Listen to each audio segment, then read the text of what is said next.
G అమ్మో అమ్మాయి గారు నీది తులారాసా? తులానే అలా అడిగారేంటి? నువ్వు ఉన్నత శిఖరాలు అధిరోహించి ఉత్తమమైన పనులు చేస్తావని ఇప్పుడే వారఫలాల్లో చెప్పారు. ఆ? ఆ ఈ టవల్ తీసుకొని ఆ టేబుల్ ఎక్కి ఫ్యాన్ కున్న బూజులు దులిపే. అవేనా ఉన్నత శిఖరాలు? ముందు టేబుల్ ఎక్కరా, శిఖరాల తర్వాత ఎక్కుదు గాని.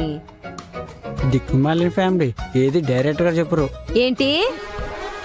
ఆ శిఖరం నుంచి పడిపోతే కొంచెం పట్టుకోమని చెప్తున్నా. అమ్మా పడితే ప్రయోజనం ఉందలేరా, పర్మినెంట్ గా పెళ్ళవదు. నైట్ ఫైట్ అయిందా? అరుపులు వినపడ్డాయి. చలికాలం కదా, సంసారంలో సమస్యలు ఎక్కువ ఉంటాయి. అవునులే, చలికాలం అంటే చాలా కొనుక్కోల్సి వస్తుంది.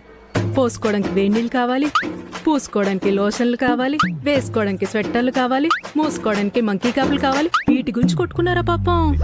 ఆ సంసారాన్ని చాలా బాగా అర్థం చేసుకున్నావు. మీరు దేని గురించి కొట్టుకున్నారో నాకు తెలుసులే కానీ అద్దాలు మార్చకు. మేము మినిమం డిగ్రీ చదివాం. మరెందుకే అడిగావు? నువ్వేం చెప్తావా అని. ఎందుకు రత్తవారికి ఫోన్ చేస్తా? అందరూ నాకే ఫోన్ చేస్తారు. ఇంట్లో ఎంత పెద్ద స్మార్ట్ టీవీ ఉంటే మాత్రం ఏ లాభరా?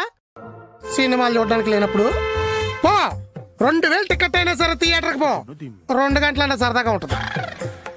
ఏదో పూర్వకాలంలో చలికాలం వచ్చిందంటే బర్త్ రేట్ పెరిగేది. ఈ పోయే కాలంలో మీరు భర్తలు దూరంగా పెడతారు. ఏదో బొమ్మడే మొహాలు మీరు. నాకు వంటగదిలో పని ఉందా, నేను వెళ్తాను. ఎక్కడికి వెళ్తావే? కూర్చో. వంటగదిలోకి వెళ్ళి ఏం పీకాలే నువ్వు? మీకు ఆకలేసిద్ది కదా, భోజనం పెట్టాలి. భోజనం పెడతావా?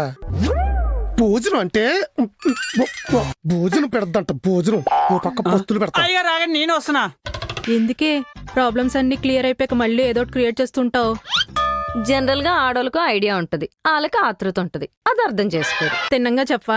మా హనీమూన్ కి అప్పట్లో వెదర్ సహకరించలేదు, వెదర్ సహకరిస్తే మనీ సహకరించలేదు. హలో హలో, హనీమూనా ఇప్పుడా?